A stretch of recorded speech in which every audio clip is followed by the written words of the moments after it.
Бүгін сендер алған біліміңді қолданып, өзіңнің не білетініңді тағы да тексеретін боласың.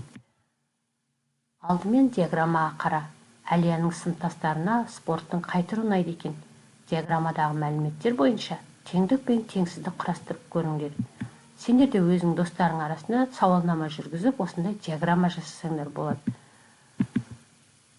Әлияның достары футболды 3, велоспортты 6, жүзуді 9, жүгіруді 4, гимнастиканы 10, күресті 7, боксты 2 досы жақсы көретінін біліп алыпты.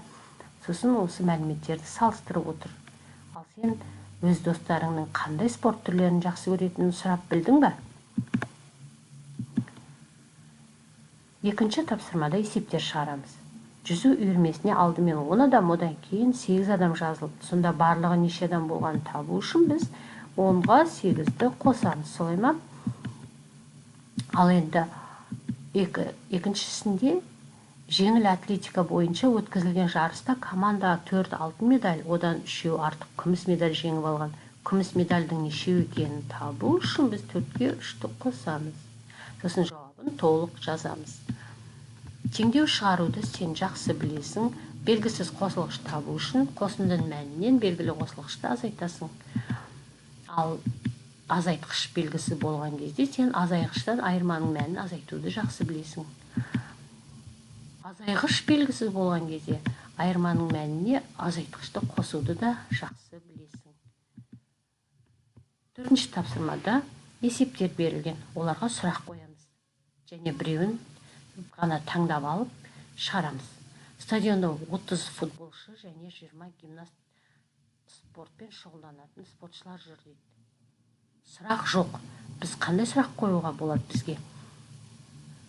Стадионда 30 футболшы және 20 гимнаст спортпен шұғылданады. Стадионда барлығы неше спортшы шұғылданып жүр деген сұрақты толықтырамыз да, есептің сұлбасын салып, қысқаша шартын жазып, барлығы неше екенін табу үшін қосамыз. Сергіту сәтін жасап, арнайы дәптеріміздегі диаграмманы мәліметтермен толықтырып бояймыз. Неше бала спорттың қай түрін таңдағанын анықтап жазамыз. Сосын диаграмманы толықтырып бояймыз. Ал екінші тапсырмада фигуралардың қабырғалардың ұзындығын өлшеп, оларды жазуды сен жақсы білесің. Сызғышпен өлшеп, қабырғалардың ұзындығын жаз. Ал бесінші тапсырмада өзің фигуралар құрастырып көр. Досыңа сол сенің жасаған фигураңды қайталап жасауды ұсын, немесе оған үйрет. Сен бүгін өзіңнің не үйренгеніңді еске түсірдің, спорт түрлерін еске алдың, алған біліміңді қолдандың. Сонымен жазғы демалысты бастап, спорттың барлық түрмен айналысып, жазғы демалыстарыңды көңілді өткізіп, келесі оқу жылына аман-есен оралуларыңа тілектеспін. Сендерге сабақ берген Гүлзина Жақсылық. Келесі оқу жылында кездескенше сау болыңдар балалар.